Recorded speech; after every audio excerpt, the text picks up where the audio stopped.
नमस्कार, मेरा नाम है संजय और आपका फिर से स्वागत करता हूं मेरे YouTube चैनल एस्ट्रो संजय पीठाधीश में। मित्रों, समय समय पर हम आपको श्रेष्ठ से श्रेष्ठ जानकारियां देते हैं। जैसा कि आप लोग सभी जानते हैं, 17 मई से अधिक मास प्रारंभ हो जाएगा और इसे विष्णु भगवान का पवित्र महीना कहते हैं, यानी कि श्रीमद् नारायण की सेवा का, और उनकी सेवा और उनकी पूजा करके करोड़ गुना आप फल प्राप्त कर सकते हैं अधिक मास में, क्योंकि इस बार 2 ज्येष्ठ पक्ष हो चुके हैं। यानी 17 मई से लगाकर 15 जून तक अधिक मास चलेगा। जैसा कि आपको हम पिछले वीडियो में भी जानकारी दे चुके हैं कि किस तरह से विष्णु नारायण का पूजन करना है। अब आज जो हम आपको जानकारी दे रहे हैं वो है अधिक मास के अंतिम दिन की। बीच वाले जो महीने होता है, यानी कि प्रथम ज्येष्ठ शुक्ल पक्ष से स्टार्ट होकर द्वितीय ज्येष्ठ कृष्ण पक्ष पे अमावस पे अधिक मास समाप्त हो जाता है। अर्थात अमावस जो है वो 14 जून को है। जी हाँ मित्रों, चूँकि 15 जून को अमावस और प्रतिपदा एक हो गए, यानी तिथि क्षय है, तो जो प्रमुख अमावस्या मानी जाएगी वो 14 जून 2026 को मानी जाएगी। यानी कि 17 मई से लगाकर 14 जून तक अधिक मास की पूर्ण उपलब्धता रहेगी। 15 जून को भी अमावस्या है, लेकिन तिथि क्षय होने के कारण उसमें आपको पूर्ण फल प्राप्त न हो सके, इसलिए जो मान्य अमावस्या है वो 14 जून को है। अब कोई भी व्यक्ति यदि इस अधिक मास में बहुत ही पुण्य का समय न निकाल पाया हो, या उसके कोई समस्या आ गई हो, या किसी तरह के कई पूजाओं में अवरोध आए, तो उसे चिंता करने की आवश्यकता नहीं है। हम आपको इस अमावस्या, चूँकि अधिक मास की जो अमावस्या होती है बहुत ही श्रेष्ठ और पावन और पवित्र होती है, इसलिए हम आपको 14 जून अमावस्या को क्या करना है वो आपको बता रहे हैं। यहाँ पूरे महीने में भले आप दान पुण्य न कर सके हो, तो हम आपको एक बहुत ही विशिष्ट जानकारी दे रहे हैं। और ये विशिष्ट जानकारी ये है कि पूरे महीने में जिससे कोई पुण्य न हुआ हो तो वो क्या करें। अमावस्या को क्या करना है, आपको प्रातः ब्रह्म मुहूर्त में उठना है। ब्रह्म मुहूर्त का जो समय है वो प्रातः 4 से 6 का है।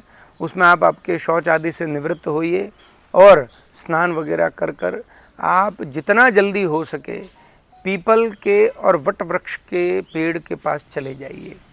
और याद रखिएगा, घर से आपको एक घड़ा या किसी बाल्टी में या फिर किसी बड़े टिफ़िन में आपको जल घर से ले जाना है। शुद्ध जल छान कर लेना है।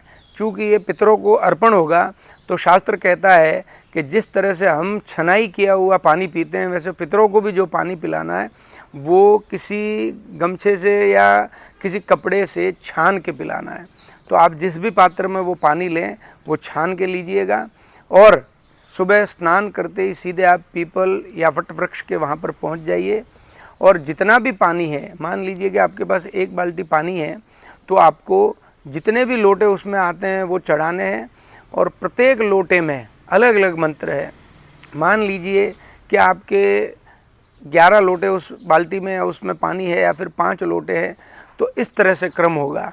पहले लोटे में जब आप पितरों के नाम से जल अर्पण करेंगे पीपल या वट वृक्ष में या बड़ के पेड़ में, तो मंत्र ये बोलना है, ओम नमो भगवते वासुदेवाय।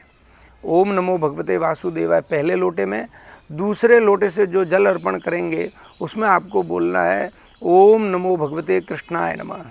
ओम नमो भगवते कृष्णाय नमः। तीसरे लोटे में आपको बोलना है, कृष्णाय वासुदेवाय हरे परमात्मने प्रणतः क्लेशनाशाय गोविंदाय नमो नमः। चौथे लोटे में आपको फिर से जब जल अर्पण करो तो बोलना है, ओम पितरेश्वराय नमः, ओम विष्णवे नमः, ओम पितरेश्वराय नमः, ओम विष्णवे नमः। और 5वें लोटे में, अंतिम लोटे में आपको एक मंत्र दे रहे हैं। यदि वो आपसे होता है तब तो बोलिएगा, अन्यथा आप YouTube पे चला के भी वो बोल सकते हैं, या फिर हम जो आपको बता रहे हैं आपकी स्क्रीन पे वो मंत्र लिखा हुआ आएगा, आप उसका स्क्रीनशॉट ले लीजिएगा और उसको बोलिएगा। जो 5वें लोटे में जल अर्पण करना है उसमें मंत्र बोलना है, ओम अनानिधनो देव शंख चक्र गदाधर अक्षय पुंडरीकाक्ष पितृमोक्षो प्रदो भव। ओम अनानिधनो देव शंख चक्र गदाधर अक्षय पुंडरीकाक्ष पितृमोक्षो प्रदो भव। जी हाँ, ये क्रम वाइज 5 लोटे जो आप अर्पण करेंगे उसमें ये क्रम रखना है। फिर जब वापस आपके थोड़ा पानी ज़्यादा और छठा लोटा, 7वां लोटा, 8वां, तो छठे लोटे से वही जो पहले लोटे में मंत्र बोला था, सातवें में दूसरे लोटे में जो मंत्र बोला था, तीसरे में वो तीसरा जो मंत्र बोला था, चौथे में चौथे लोटे से जो जल चढ़ाया जो वो मंत्र बोला था, और पाँचवें में पुनः यानी 10वें लोटे में आपको फिर से ओम अनानिधनो देव शंख चक्र गदाधर अक्षय पुंडरीकाक्ष पितृमुक्षो प्रदो भव, ये आपको पीपल या वड या फिर वट वृक्ष के पेड़ में आपको अर्पण करना है और अंगूठे से आपको पानी छोड़ना है, चूँकि ये पितरों को तर्पण होगा। आप ये करके देखिए, आपको पूरे अधिक मास का फल, जितने वर्षों में अधिक मास आता है उतने वर्षों का पूरा फल और पूरे अधिक मास का फल सिर्फ अमावस्या के दिन मिल जाएगा। तो मित्रों ये ज़रूर कीजिएगा।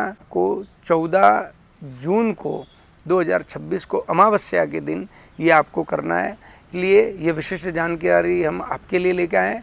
आप ये कीजिए और अधिक मास का पूर्ण फल प्राप्त कीजिए, पितरों को मोक्ष दीजिए। इसी तरह हमसे जुड़े रहिए, हमारे इस चैनल को लाइक शेयर सब्सक्राइब कीजिए। ओम विष्णवे नमः, ओम नारायणाय नमः।